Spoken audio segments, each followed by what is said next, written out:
Good afternoon everybody, this is Lara from Pure Elliott Wave with your daily update for Bitcoin, Ethereum and XRP. After yesterday's strong whipsaws during the session and a bearish engulfing candlestick pattern so far, the result is just an inside day dominated by upward movement and weak volume. Support at 41,100 for Bitcoin continues to hold. That's important. Expect it's going to continue to hold until it gives way. We would need to see a close below support at 41,100 in order to have a short-term bearish outlook. While price remains above support and doesn't close below that point, the larger trend is upward. Expect it's most likely to continue. Yesterday, Bitcoin gave a weak bearish signal from on-balance volume. The signal's quite weak though, because this line only had 3 anchors. The bullish signal had some reasonable significance, but the break of the line weakens the significance of it.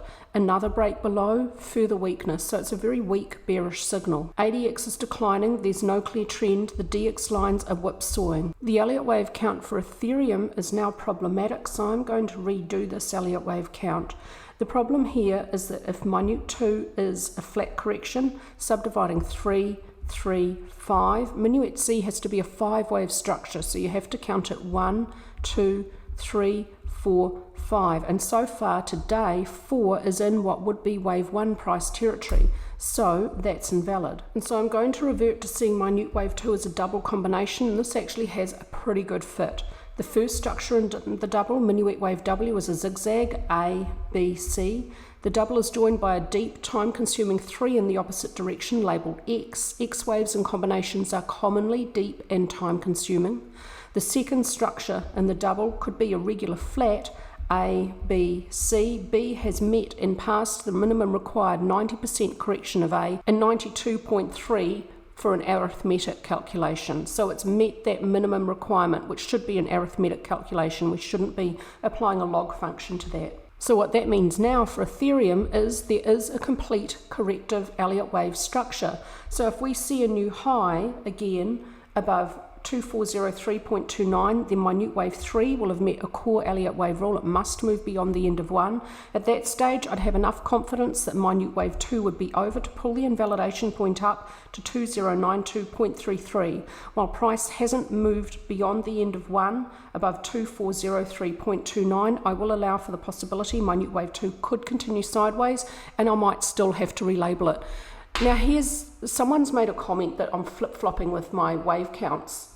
It's a correction, guys. There are more than 23 possible corrective Elliott Wave structures, and when a correction is unfolding, you really should focus on trying to identify when it's complete, rather than trying to identify what correction is unfolding as it unfolds. You have to work with multiple Elliott Wave counts. It's akin to when price is in a consolidation, it'll swing from resistance to support and back again, and when it does so, it typically is in very choppy overlapping movement. You have to take a bit of patience and time to identify your support and resistance, which sometimes could be zones, because price can overshoot support and resistance and then turn back into the consolidation. You have to be flexible with your breakout rules because of that tendency for overshoots. It's akin to trying to say that within those consolidations, with all that choppy overlapping movement, an Elliottician must absolutely tell you exactly how those choppy moves are going to be in order to get the analysis right. That's ridiculous. You just really want to focus on identifying when the correction is complete and what direction the breakout's going to be. An Elliott Wave is going to be a little bit more rules-based, and it's going to be, if you can do it right, more accurate than just waiting for the breakout, because you're going to know the direction expected if your larger wave count is correct, and you're going to know when the consolidation is complete. If you can see a complete Elliott Wave structure, you can't do that with just classic technical analysis. So your wave count's going to change for the correction as it unfolds. That's to be expected. I'm not going to chart all of the possible corrective structures. That would just be unwieldy and quite ridiculous. I can now see a complete structure for minute wave 2 for Ethereum, so if that's correct, I'll be expecting an upward breakout imminently for a third wave at 5 degrees. Classic analysis sees this evening doji star, but I'm actually going to get rid of that because it's in the context of a consolidation, not in the context of the end of an upward trend. If it was at the high, I'd consider it. This is a shooting star, so that's at the high. It's been followed by some sideways and downward movement, so the result of that could now be resolved. Today, also for Ethereum, Ethereum an inside session, closed so far green. Not a lot of reaction after yesterday's strong downward movement with big whipsaws. Support for Ethereum also continues to hold at 2,100.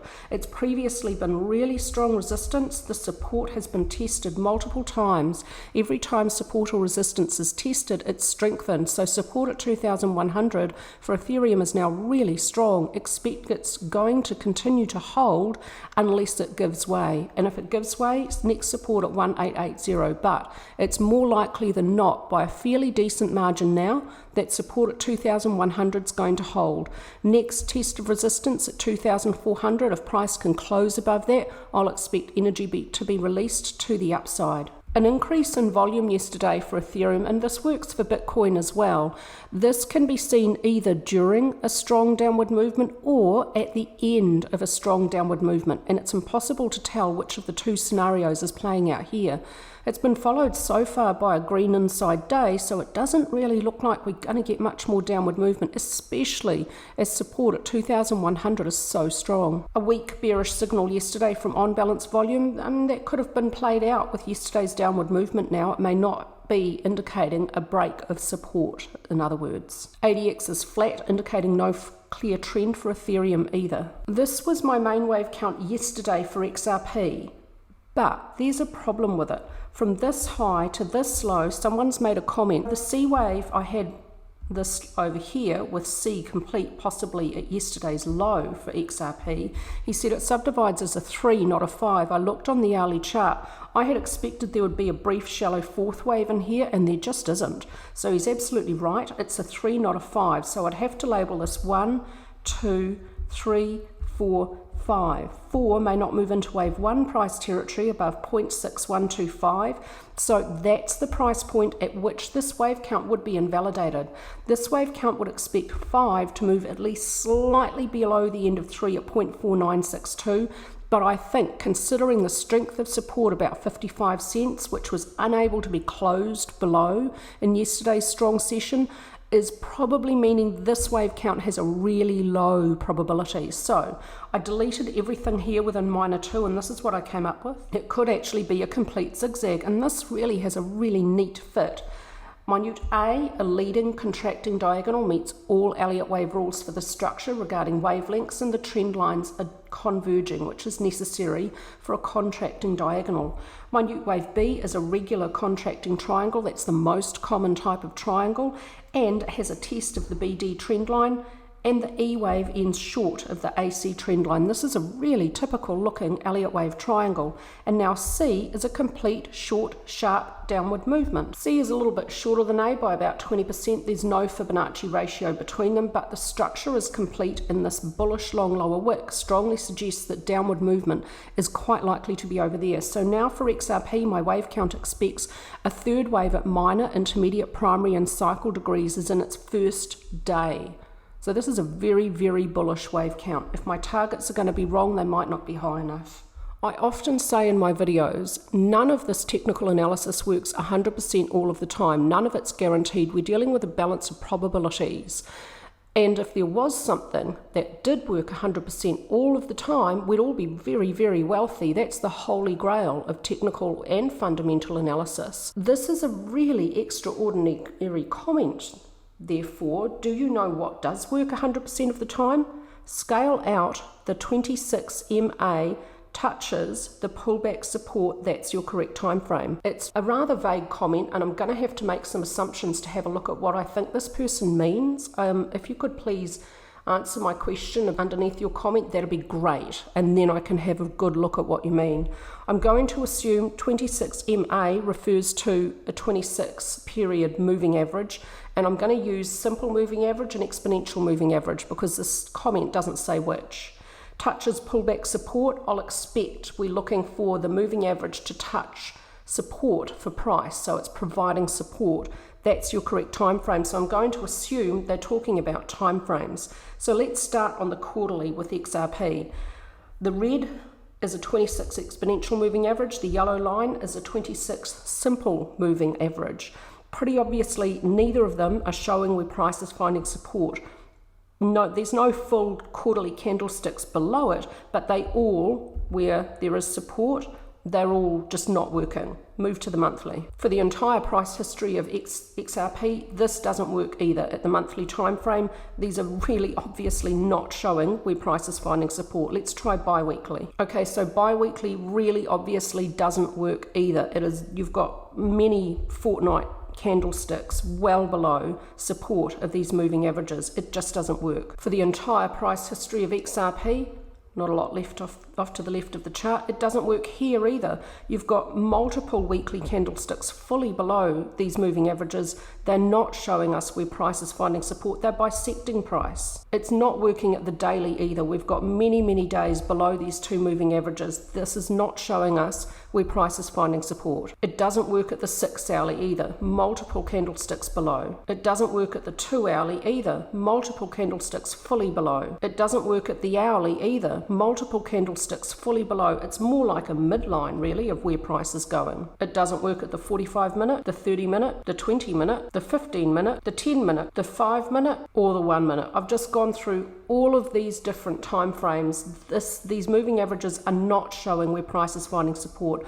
I'm mystified by that comment. Could you please explain very clearly exactly what you mean, and then I'll have a look. Thanks. If the current session closes below the lower edge of this descending triangle, then I'll be using the target of 41 cents for XRP. And if it doesn't close below today, then this triangle has not worked and I'll remove it. It looks like support at 58 cents for XRP is going to most likely hold. Price is unable to close below it. And again, just like Bitcoin and Ethereum, the strong push from volume, along with a very bullish lower wick, suggests after that and just some sideways movement that's probably the end of downward movement. The bearish signal from on-balance volume could now be resolved with that bullish long lower wick. ADX is below 15. There's no clear trend for XRP either.